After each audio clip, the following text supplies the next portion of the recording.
What is that caution light?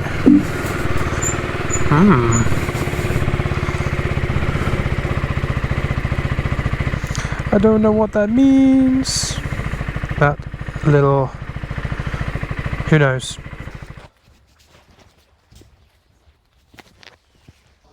This is my Husqvarna Svartpilen 401, and I'm still not sure whether I'm mad for buying it. You see, I own a Tenere 700 Extreme and a car, but my commute is a lot better on two wheels.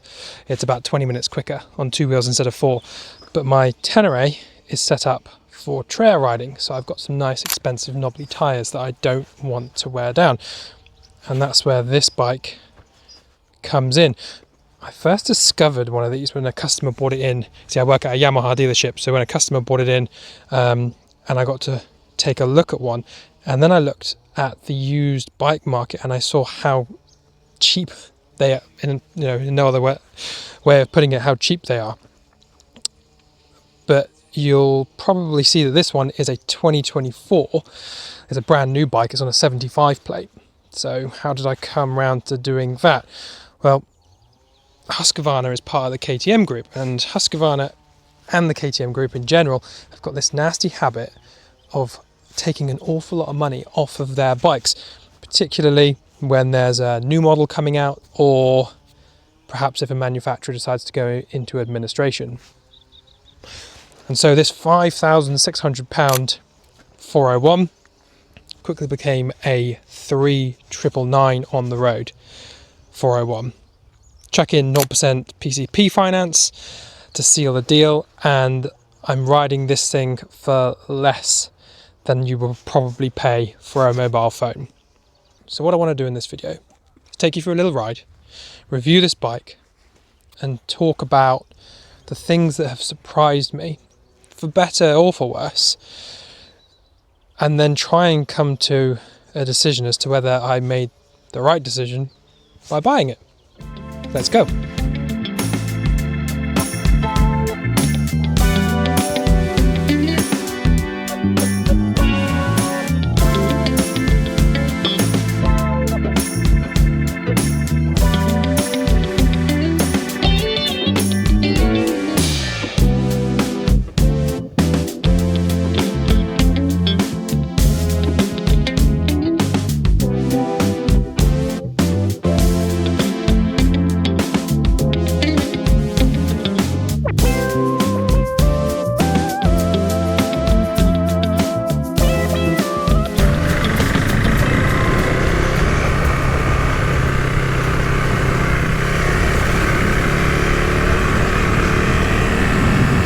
We're recording.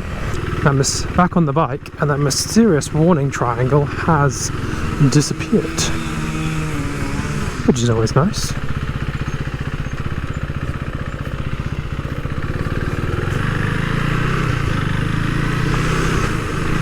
So let me try and remember all of these amazing things that you actually get on this bike for £4,000, because it's quite ridiculous.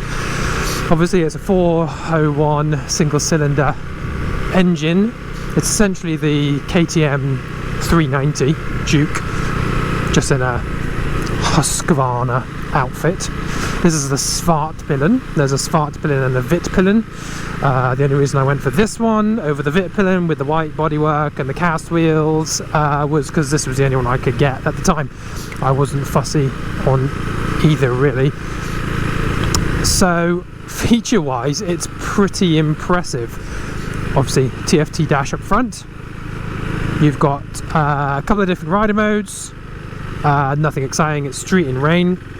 Switchable ABS between road, which is front and rear, and supermoto, which is ABS off on the rear, and traction control. And the thing to point out is that both ABS and traction control are lean sensitive, which is crazy, really. Not that I've had it kick in or anything yet, but it's there and it's nice to have.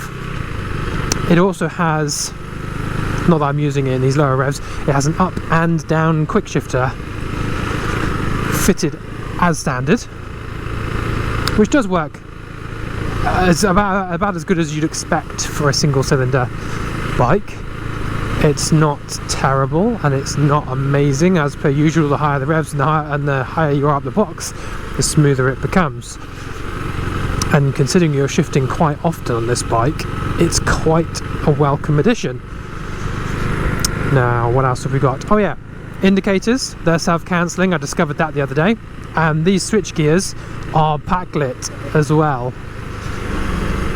So just some killer features on here for the money. I'm trying to think if there's anything else, because there's lots of little things. This little fire screen that comes standard. Oh yeah, the suspension. WP suspension, which I believe is KTM's in-house suspension group now, but it's fully adjustable front and rear. Nice and simple. You've got the little adjusters on the top of the forks there. Only 5 stages, I believe. Again, I've not fiddled around with it. Only 5 stages, but again, for the money, I mean, I'd argue that even at the retail price of 5,899, I believe, or is it, no, 5,600, somewhere in the middle, it's still really good value for that. But at 3,999 on the road, it's just madness. Is there anything else that this bike comes with? Oh yeah, this little racking system here, which you can unbolt if you don't want it, but it's magnetic, so you've got 3 little magnetic points on there, and you can stick a nice 180 pound Husqvarna tank bag to it, which is quite expensive, but I think I might get it, you know, because it's pretty cool. What else have we got? Single disc on the front, single disc on the back. I think that's it, you know. You can get cruise control. It's not a standard, but it is available. It's a module, and then you have to buy a different switch gear. And again, you can get Husqvarna heater grips, and all this stuff works nicely through the dash. I can't see this being a bike that me or many people would use the cruise control on. Oh, it's so much fun. You can just rip it open. I mean, as you can tell, I'm not going anywhere that fast.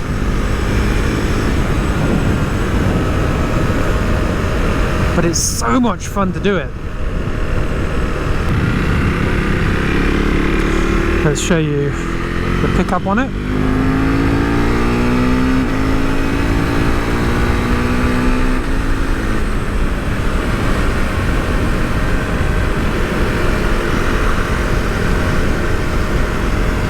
Very enjoyable at these speeds. It wants to be at 6 to 7,000 RPM. Down sort of 3 to 6, I suppose. Down to 3 to 6, it's quite vibey, as well as you'd expect from a little single cylinder. But once you hit that 6,000 mark, the power comes in, the engine resonates at a certain level that makes the bike nice and smooth, and you get a big yellow warning light. The whole dash lights up. Let me show you. There you go. So the whole dash goes yellow. That is, I've been told, only until the running in service. It encourages you to not ride economically.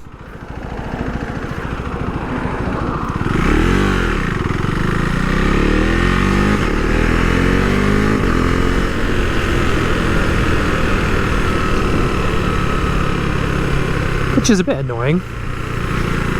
But even riding like this, the fuel economy is nowhere near as bad as driving in the car, and the size of it and the weight of it, there's nothing to this thing.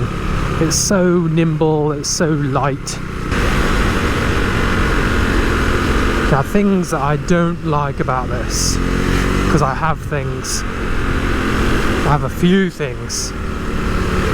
First of all is cutting out I did read about this. I mean, it's even picked up in the MCN review when this bike was launched. Is that it will just cut out sometimes. Not really riding, but if you're coming to a stop, for example, and you go to pull the clutch in, which it's not doing. Of course, now I'm trying to talk to you about it. It won't do it, but it does. Luckily, as soon as I left the house today, I did record a bit of footage of it doing that cutout. When I head to work in the mornings, without fail, this bike cuts out at this junction. Let's see what happens. Oh, it didn't. Oh, there we go. Done it. Just like that.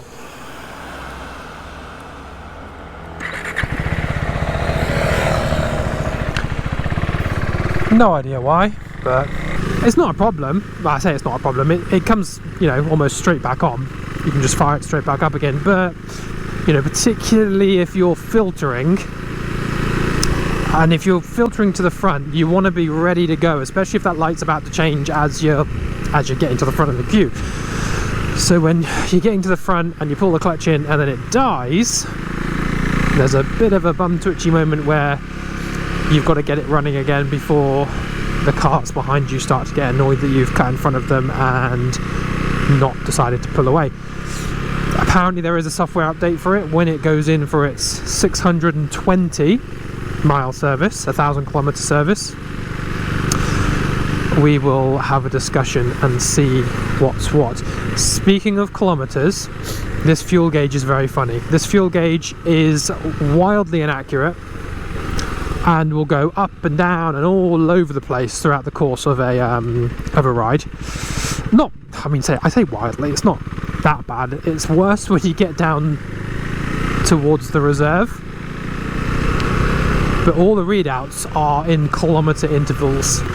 Not that that's a problem at all. It's more of the inaccuracy of the gauge that I'm kind of not smitten with. But then I'm used to having a Tenere that doesn't give you a range. It has a gauge.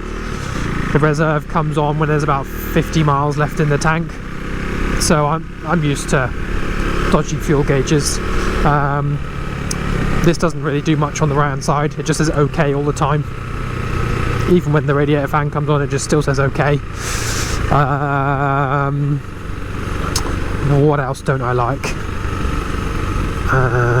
Well, I've already mentioned the rev range. The rev range where you kind of should be riding the bike economically is awful, and the rev range where you do want to be riding the bike is up past 6,000 RPM, so it feels almost dead below 6. You can whack the throttle open and it won't really do much. It's not until you hit that sweet 6 spot that everything becomes lovely on the bike, which it really does. What's over this way? Let's find out. Other things I don't like. I've done 260 miles on this bike so far. I have had it for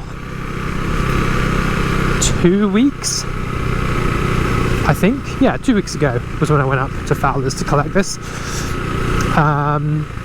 It hasn't been garaged because my Tenere has been in there without its back wheel, but it has been washed almost every time I've gone to work. So it's probably had about 5 washes, and I've got corrosion here. Look at that. I mean, it's a tiny bit. It's just a little bit of surface rust that will just wipe off, and I'll stick some protector spray on it. Other things that I don't like. The dash is a bit funny. It's one of those things.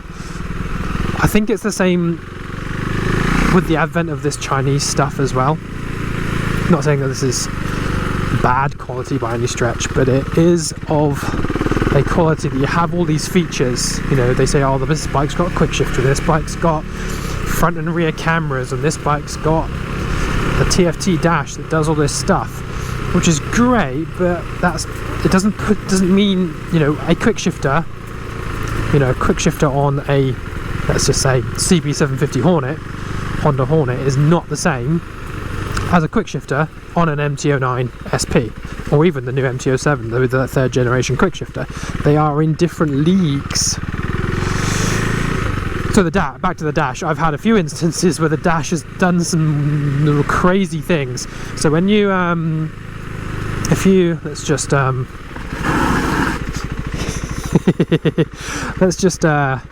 do the kill switch. You get a nice big line across here, kill switch pressed, or if you stick the side stand down, it says side stand.